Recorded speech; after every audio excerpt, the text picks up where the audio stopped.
Hi everyone, I'm Aviad and this is part 2 of the adventure building video. On the previous episode we built the foundation of an adventure. Now we're going to take that foundation and build an outline on top of it and plan the first 2 sessions. If you have no idea what I'm talking about, the previous video should appear on your screen about now. Before we begin, let's take a second to remind ourselves of the example we used last time. We had 3 factions. One was the Crimson Willow, a violent group of dryads whose concept was force of nature. The second group was the Mercurial Expedition, which was basically an alchemist guild.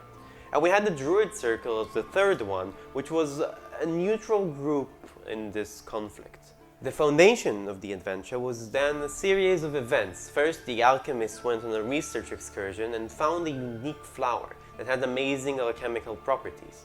They came back for more later on, but they were ambushed and killed by the Crimson Willow. The Druids arrived to the scene a while later and became somewhat suspicious of the Willow, but for the time being they decided to stay out of it. The Mercurials will send a group of adventurers to figure out what happened to their colleagues. Now that we have that premise, we can start building the rest of it. We already have a few things we should write down, and sort of make a list of things we'll need to develop later on, like the NPC that will hire them and the location of their meeting. We add those two to the list of things for the first session. Well, actually, since this adventure is the beginning of our campaign, it would probably be wiser to skip the hiring scene and start the campaign when the party is already searching through the woods. But even if we choose to make it a past event, we need to know the identity of the person who hired them, so we write it down anyway. Next, we develop another location they are likely to visit, the woodlands. What can they run into as they explore? An encounter is always fun to start things out. Maybe an old ruin. We can write those ideas down and expand them later. We'll call them forest encounters for now. If they travel in the woods, they are likely to eventually meet the Druids and the Willow, so we need to develop them a little more. We'll write down Druid Circle as a location and the Willow's Thicket as another.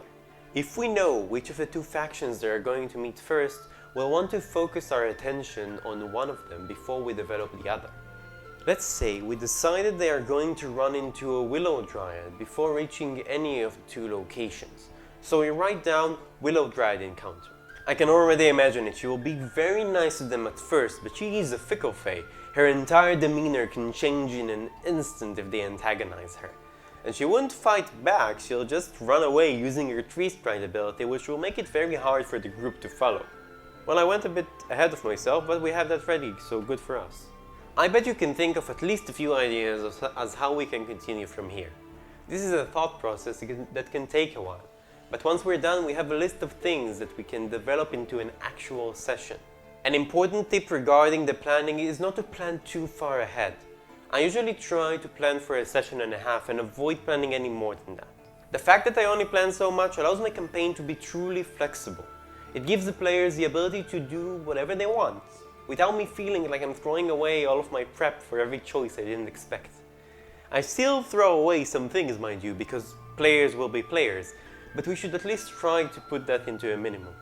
I usually go through 4 to 5 locations in every game session, so I won't develop over 7 for any session unless we run for more than 4 hours, but I digress. 7 is the number that works for me.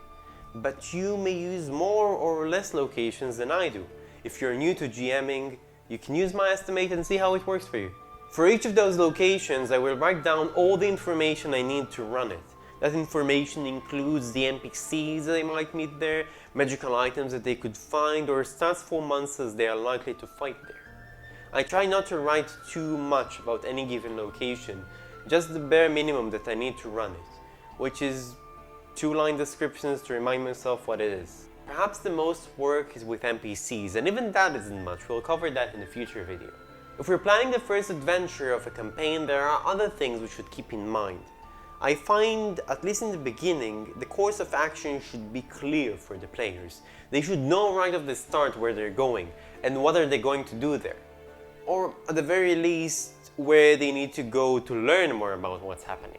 This will prevent an awkward start where the players are not only new to their characters but also have no direction whatsoever. Another important thing for a first session is to give it a sense of urgency. If the players have a direction and feel that time is of the essence, they are less likely to go, of course, 10 minutes into the game.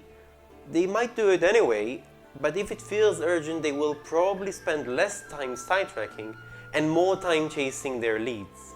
Promoting urgency isn't necessarily a must for later adventures, but on occasion it helps moving things around. The first adventure shouldn't rely too heavily on a character's backstory. Imagine someone you've just met asking you to go on a dangerous quest to help them with something personal. That's a rather weak motive to join in, isn't it? I like to keep the backstory for the second adventure and onwards, throwing various plot hooks that hint and foreshadow future encounters with the character's past. Last advice on first adventures. This is the chance to show the players your setting. If you have anything grand planned, you might want to tie to events that happen around the players. If you want a certain factions to be really prominent in the future, use it as one of the active sides in the adventure and maybe hook new adventures through it.